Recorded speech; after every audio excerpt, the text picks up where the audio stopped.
Women are animals with long hair and short ideas. A phrase as brutal as it is cutting like broken glass across the mind today. It's rightly despised, seen as the epitome of philosophical misogyny.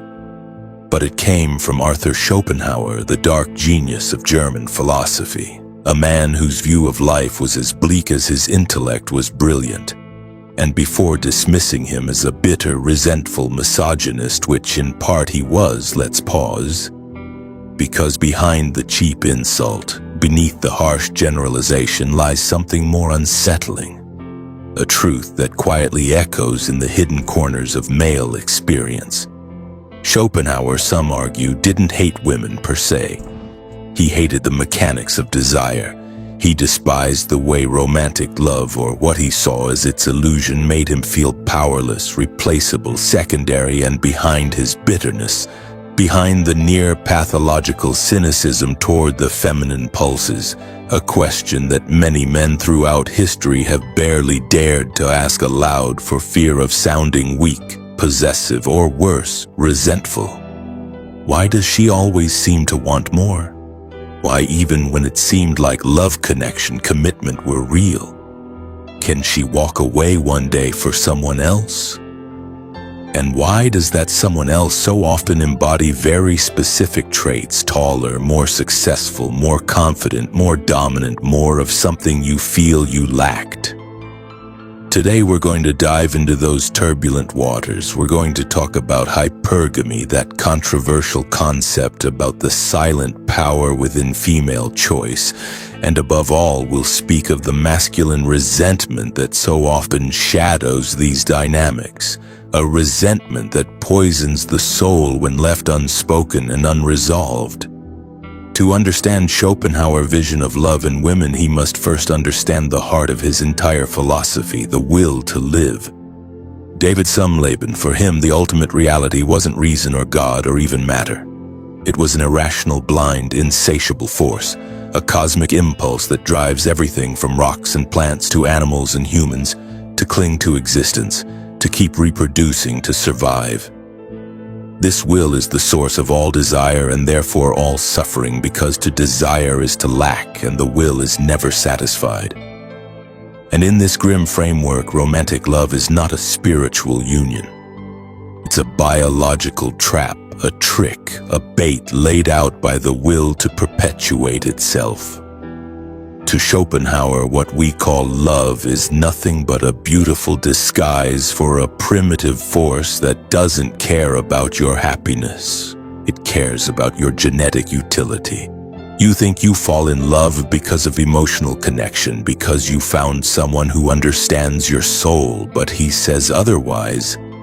The will this blind biological force chooses for you, you're just the instrument. Love is a lure. A carefully engineered illusion meant to trick you into submission. And even more disturbing, when a woman chooses a man according to this worldview, she doesn't do so because of the depth of his heart or the poetry of his soul. Her instinct is calculating, sharpened by millions of years of evolution. She's not consciously weighing your kindness or romantic gestures. On a deeper level, her biology is asking, can this man protect me and our potential children? Can he provide security, resources, stability? Does he possess the genetic traits, strength, intelligence, status that will benefit my offspring? To Schopenhauer, this is the cruel engine behind female attraction. It's not sentiment, it's strategy, a survival algorithm masked by affection, admiration, or compatibility, and that algorithm has a name: hypergamy. Let's define it without flinching. Hypergamy is the observable tendency through history and across cultures for women to seek partners with equal or higher social, financial, or physical status. It's not a moral flaw. It's not inherently shallow. It's not even always conscious. It's evolutionary programming, a deep-rooted survival instinct. But what evolution calls logic, the modern man often experiences as betrayal, because it's not just that she left, it's that she left for someone perceived as better, more confident, more dominant, more successful, more something that you weren't. That's when the resentment is born, not because you weren't loved, but because you were outcompeted, because everything you gave, your loyalty, your care, your presence, wasn't enough, because somewhere silently you lost a game you didn't even know you were playing. So you ask yourself, was it a personal betrayal? Was it selfishness? Or was it something more ancient, more impersonal, like natural selection in action?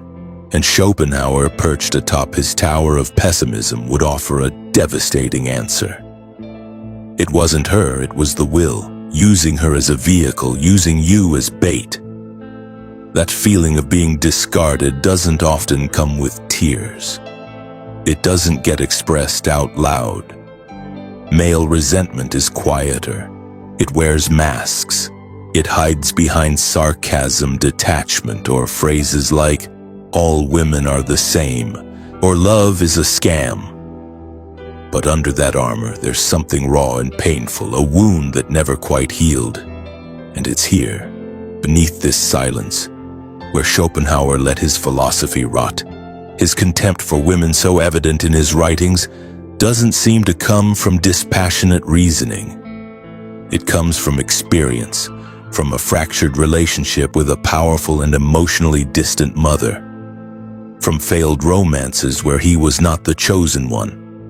Schopenhauer wasn't just speaking as a philosopher. He was speaking as a man who felt invisible, unwanted, and that's what makes his philosophy dangerous. It's not just theory, it's trauma, intellectualized. But rather than judge, we might ask, how many men today carry that same wound? How many have loved deeply, given everything, and still weren't enough? How many have played the role of the protector, the provider, the loyal partner, only to be seen as a placeholder, not a passion? Because the harsh truth is this: men don't just want companionship, they want to be chosen, to be desired, not just accepted, to be the one who makes her eyes light up, not just the one who pays the bills, and when they're not, when they're replaced, the pain doesn't get processed, it gets buried. And in a culture that still punishes male vulnerability, that pain mutates. It turns into ideology, into cynicism, into echo chambers of anger, into entire online subcultures where pain is reinforced and blame becomes a lifestyle. But if you peel back the layers of bitterness, what you often find isn't hate, it's heartbreak. It's the voice of a man who gave everything and still wasn't enough. And this is where Schopenhauer ideas become particularly corrosive, when they're used not as a mirror for reflection, but as ammunition for resentment, when his personal bitterness is mistaken for universal truth, when the philosophical becomes a shield for the emotional wound we refuse to face. Does this mean women are inherently selfish? That they only care about money, power, and status? Not necessarily. That's a shallow reading of a deep instinct. A more nuanced perspective recognizes that hypergamy, this upward-seeking tendency, is not a moral failing. It's evolutionary programming. In prehistoric times, choosing a mate wasn't a matter of romance, it was survival. A woman who chose a weak man, one who couldn't protect her or provide, didn't just risk disappointment, she risked death for herself, for her children.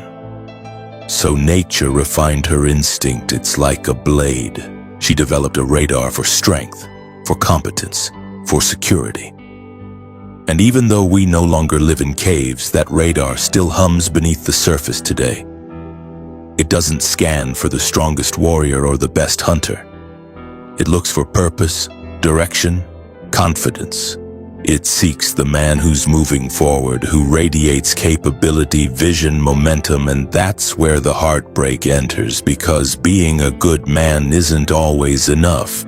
You can be kind, loyal, supportive. You can show up every day, do the right thing, love with everything you have, and still not be desired. You may be loved, respected, appreciated, but not wanted in that visceral, magnetic way, because desire plays by different rules, and if you don't understand those rules, you end up confused, bitter, lost. You ask, what did I do wrong? Why wasn't it enough? That's when the mind starts to harden. You begin to believe love is a lie, that kindness is weakness, that women are cruel. But the real problem is that you're reacting from a place of misunderstanding. You were never told that desire doesn't reward goodness, it rewards growth, energy, power, and when you don't project that energy, that mission, that spark, she might not even see you. So many men get stuck here doing everything right, following the script, and still losing, still being replaced, not because they're bad men, but because they haven't realized that the game has different rules than the ones they were taught. So what now? Do you give up? Turn bitter? Join the chorus of rage online? Or is there a way to reclaim your value, not by chasing her approval, but by rebuilding your foundation? Understanding hypergamy doesn't mean becoming a slave to it. It doesn't mean contorting yourself to fit some artificial mold of high status, or becoming someone you're not to win approval. It means learning the rules of attraction, then deciding to rise on your own terms, not for her, for you. The solution isn't out competing every other man for a woman's validation. That's a race you'll lose or lose yourself in. The real answer is to compete against your past self. To wake up every day asking, where can I grow? Where am I falling short? Where have I been passive when I should have acted? Because when you focus on becoming the most grounded, capable, purpose-driven version of yourself, not to impress, but to evolve, you stop needing approval. You stop begging for love. You start radiating power, calm, confidence, and here's the paradox. That's when you become attractive, not because you chased it, but because you no longer need it. And here's the paradox. That's when you become attractive, not because you chased it, but because you no longer need it.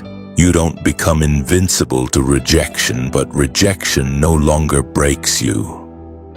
You have something deeper, a core, a kingdom within.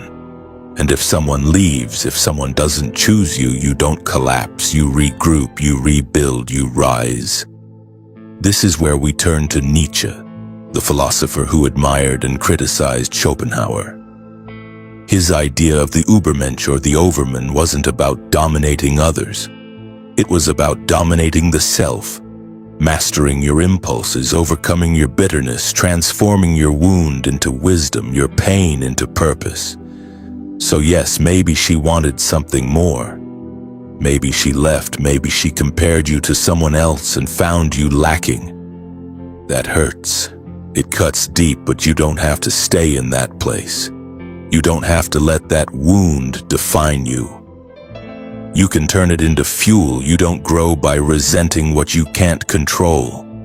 You grow by building what you can, your strength, your clarity, your mission. Don't beg for love, don't cling out of fear, don't hate what you can't possess. Build yourself, forge your own power path. Know your worth, not because someone else says you have it, but because you've earned it. And if she leaves, let her, because when you know who you are, when your value is rooted inside, abandonment is no longer your greatest fear. It's just another step in the path to mastery.